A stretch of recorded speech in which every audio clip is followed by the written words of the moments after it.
8월 23일 오늘의 골방 말씀입니다. 함께 기도합시다. 하나님을 사랑하는 백성들에게 험악한 일이 없게 하여 주시옵시고 믿는 무리가 함께 서로를 긍휼히 여기며 사랑하게 하여 주시옵소서. 다툼이 그치고 잘못을 뉘우치며 하나님 앞에 온전히 나아가 죄를 고백하고 서로를 용서하는 삶이 우리 삶 가운데 있게 하여 주시기 원합니다. 그렇게 하나님의 백성이 되어가는 기쁨이 우리 가운데 충만하게 하여 주시옵소서. 우리 구주 예수 그리스도의 이름으로 기도합니다. 아멘. 하나님의 말씀은 느헤미야서 5장 1절에서 5절까지 말씀입니다. 그때 백성들이 그들의 아내와 함께 크게 부르짖어 그들의 형제인 유다 사람들을 원망하는데, 어떤 사람은 말하기를 우리와 우리 자녀가 많으니 양식을 얻어 먹고 살아야 하겠다 하고, 어떤 사람은 말하기를 우리가 밭과 포도원과 집이라도 저당 잡히고 이 흉년에 곡식을 얻고자 하고, 어떤 사람은 말하기를 우리는 밭과 포도원으로 돈을 빚내서 왕에게 세금을 바쳤도다. 우리 육체도 우리 형제의 육체와 같고 우리 자녀도 그들의 자녀와 같거늘 이제 우리 자녀를 종으로 파는도다. 우리 딸 중에 벌써 종된 자가 있고 우리의 밭과 포도원이 이미 남의 것이 되었으나 우리에게는 아무런 힘이 없도다 하더라. 느헤미야 시대에 이미 오래전에 예루살렘에 와서 자리를 잡은 유대인들은 아무것도 없었던 예루살렘에서 살아남기 위해 많은 희생을 감내해야 했습니다.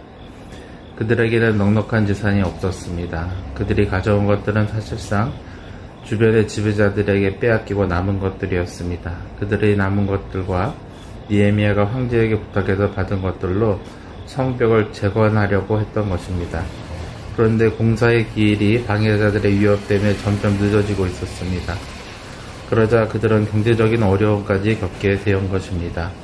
그들의 이런 어려움을 느헤미야가 알게 되었습니다. 그때 백성들이 그들의 아내와 함께 크게 부르짖어 그들의 형제 유다 사람들을 원망하는데, 어떤 사람들은 말하기를 우리와 우리 자녀가 많으니 양식을 얻어 먹고 살아야 하겠다 하고, 그들의 이야기는 먹을 것이 없어서 자녀들을 노예로 팔아서 먹고 살아야 한다는 것입니다.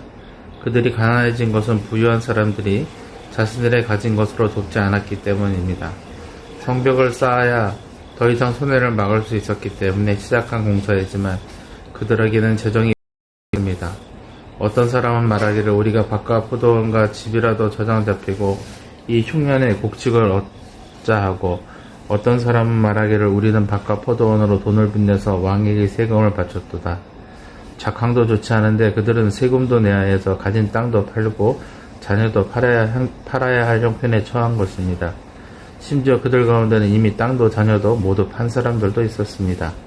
우리의 육체도 우리 형제의 육체와 같고 우리의 자녀도 그들의 자녀와 같거늘 이제 우리의 자녀를 종으로 파는도다. 우리 딸 중에 벌써 종된 자가 있고 우리의 밭과 포도원이 이미 남의 것이 되었으나 우리에게는 아무런 힘이 없도다 하더라. 많이 가진 사람이 자신의 것을 더 내놓지 않는 이상은 이런 일이 계속될 것이고, 부자들은 실제로 이런 상황을 이용해서 땅과 노예를 축적해가면서 재산을 불려갔습니다.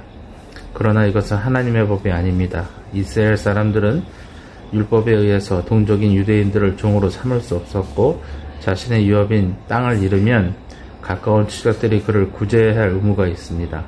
그런데 그렇게 살기 위해서 예루살렘으로 돌아온 부자들이 가난한 동족들을 이용하여서 성벽을 쌓아 자신의 안전을 확보하고 동시에 그들의 땅과 자녀를 빼앗는 일을 한 것입니다.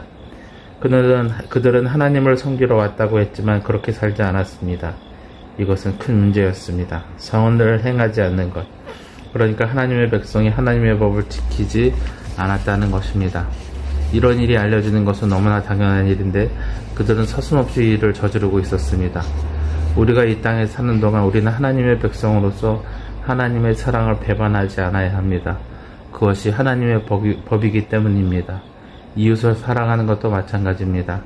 하나님을 사랑하는 사람은 내 이웃의 불행을 나의 기회로 삼지 않습니다. 교회는 하나님의 백성으로서 하나님의 이 법이 시행되도록 늘 서로 사랑하며 살아야 합니다. 이웃을 위해서, 형제를 위해서 우리가 언제든지 우리의 삶을 나눌 준비를 하고 그들을 도와야 하는 것이죠. 그러므로 우리가 언제나 하나님의 법 아래서 서로 살아가며 사는 그리스도인의 삶을 살아야 합니다. 기도하겠습니다.